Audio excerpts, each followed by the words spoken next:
Son.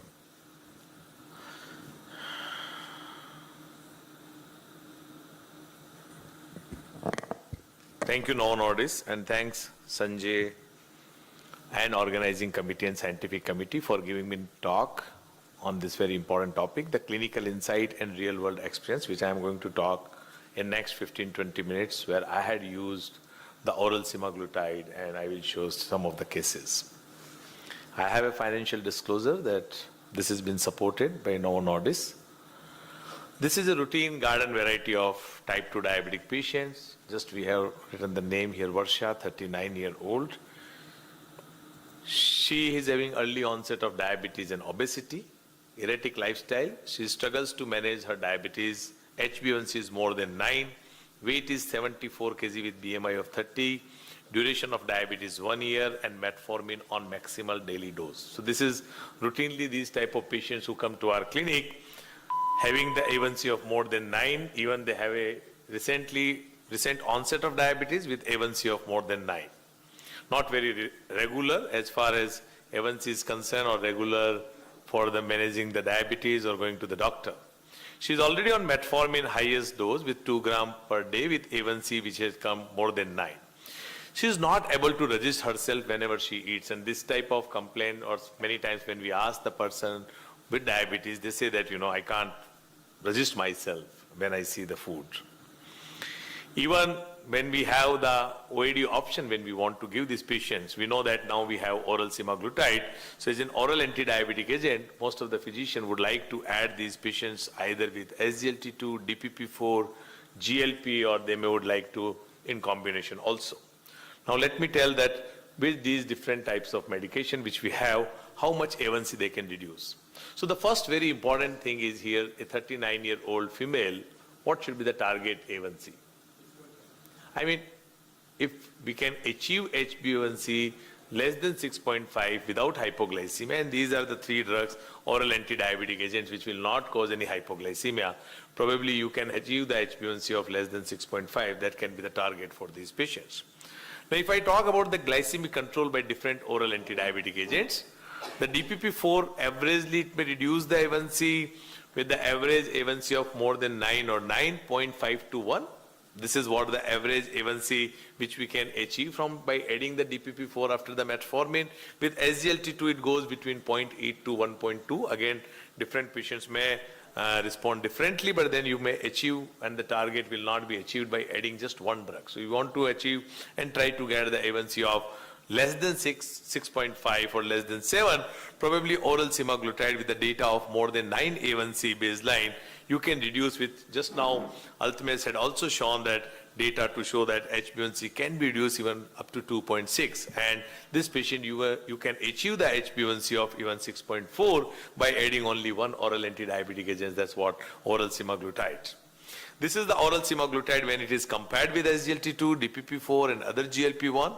With the monotherapy, the oral semaglutide had shown 1.3 with 7 milligram and 1.5 with when it was compared with placebo. When it was compared with SGLT2, it is 1.3. With other gliptin, it had shown up to 1.1. And even with the injectable GLP-1, it found to be better than even injectable liraglutide 2 to reduce the A1C part. The weight reduction, which is very important. We know that SGLT2 inhibitor also reduces significant weight when we are adding this patient with after the metformin.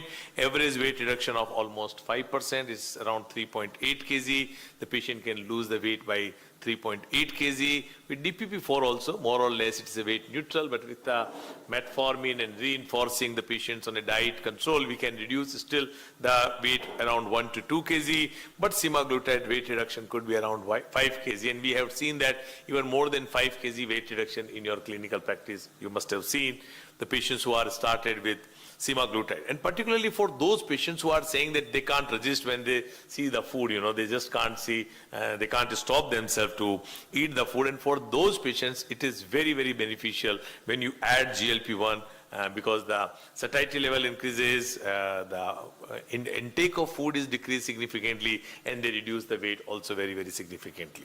The additional reduction in cardiovascular risk factor with oral semaglutide, there is a decrease in high sensitive CRP. There is a decrease in lipids, there is a decrease in systolic blood pressure, and there is a decrease in waist circumference or a abdominal girth that is also very, very significant. So the patient who has been started with a A1C of more than 9 with a 1 year of duration of diabetes was on full dose of metformin.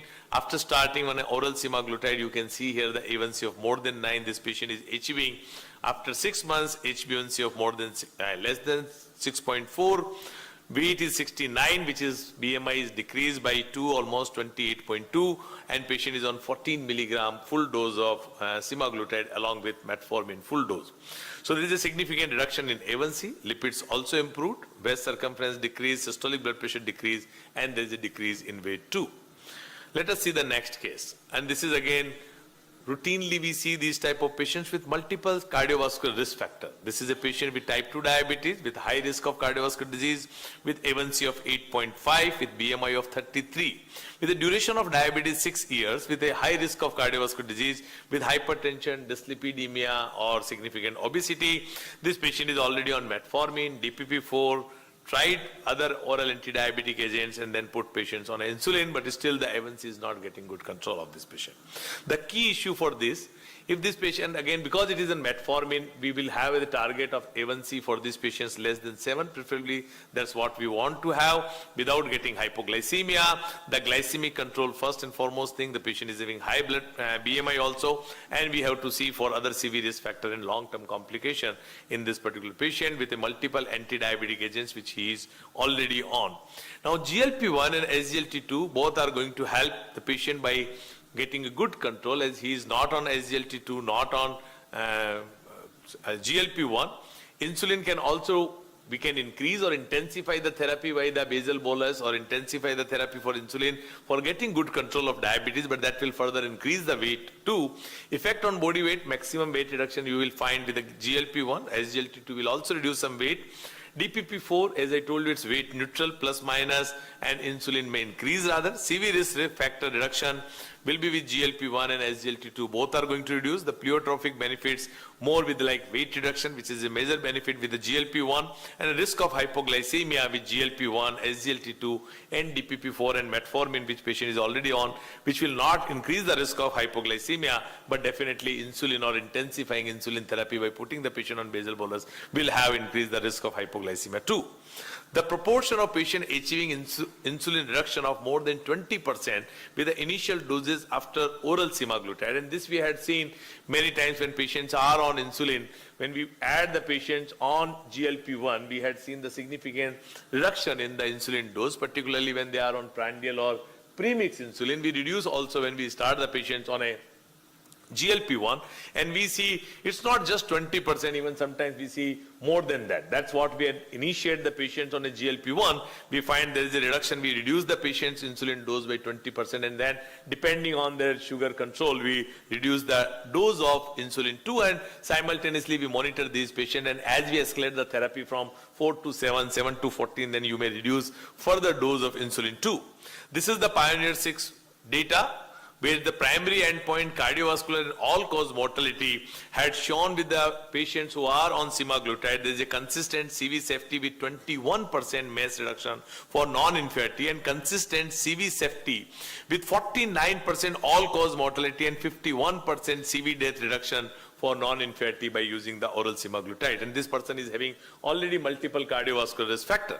GLP-1 also reduced the risk of ASCVD, where we had shown already, I had talked about the GLP-1 and SGLT2. Both are going to reduce the risk of ASCVD, which is not the benefit as far as DPP-4 is concerned. That benefit is not there. With a meta-analysis of GLP-1 cardiovascular outcome trial showed a significant risk reduction for a stroke and myocardial infarction too. The glycemic control for Mohan, what we have done with the adding the, changing from DPP-4, we would like to add either SGLT2, oral semaglutide, or both, depending on whether you want both the molecules to be added these patients, or DPP-4 definitely you have to stop when we are adding the GLP-1. So this patient could be on reducing the dose of insulin and can be continued with metformin, SGLT2 and oral semaglutide, or if you want to add only changing the DPP4 to oral semaglutide, whatever which you want to do.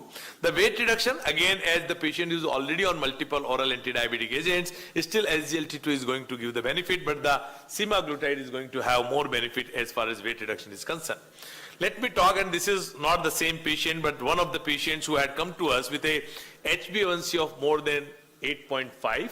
Patient was already on triple oral anti-diabetic agents along with insulin. You can see here with the continuous glucose monitoring, the fasting and post-meal, all glucose level are high. So the first 3 or 4 days, you can see the all post-meal glucose level are high, and the even fasting sugar is somewhere around more than 150 or 160. Even you can see on first and second day, it was almost touching 180 degree. What we have done, we had changed the patient from gliptin to the oral semaglutide. From the insulin dose, we had just decreased the dose of the insulin also, and patient was asked to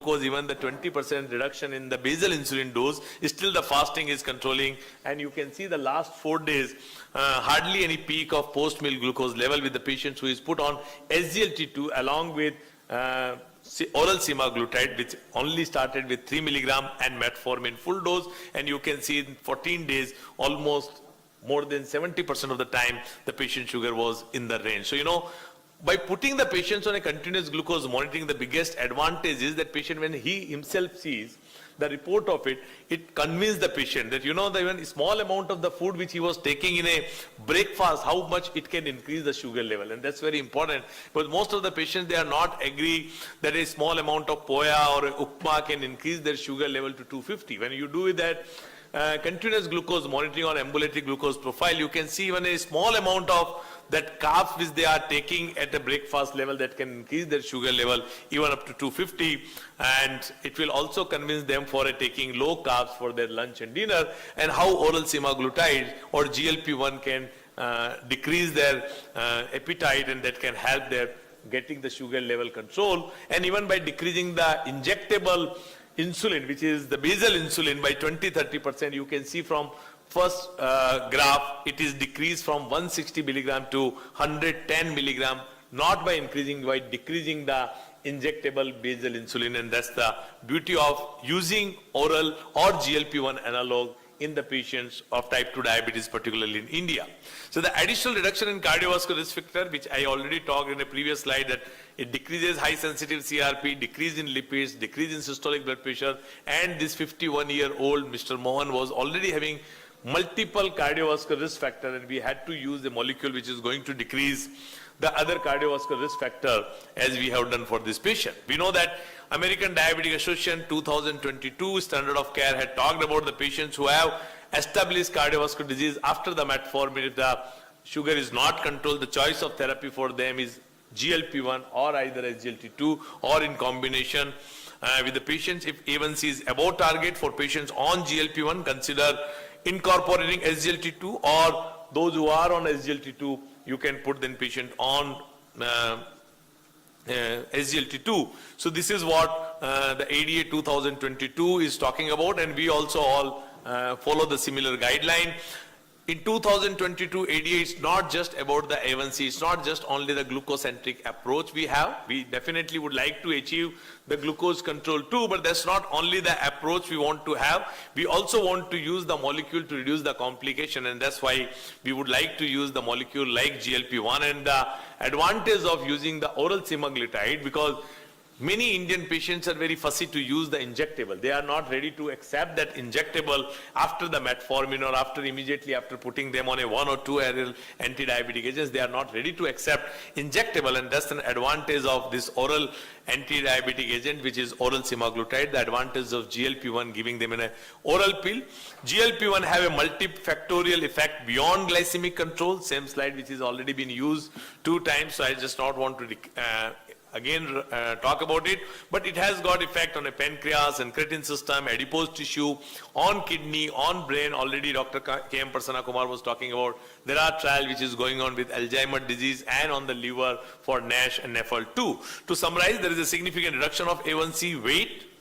There is a pooled semaglutide data had shown a significant reduction of 32% risk of stroke. GLP-1 have a multifactorial effect beyond glycemic control, and that is what an ideal oral anti-diabetic agent should be, because it has got a reduction in A1C, no hypoglycemia, fasting PPBS both getting decreased, decrease in weight gain, decrease in weight, CV benefits, tolerable side effect profile, and approved for wide variety of patients. With this, I once again thank you, Novo Nordisk and organizing committee and scientific committee for giving me an opportunity. Thank you very much.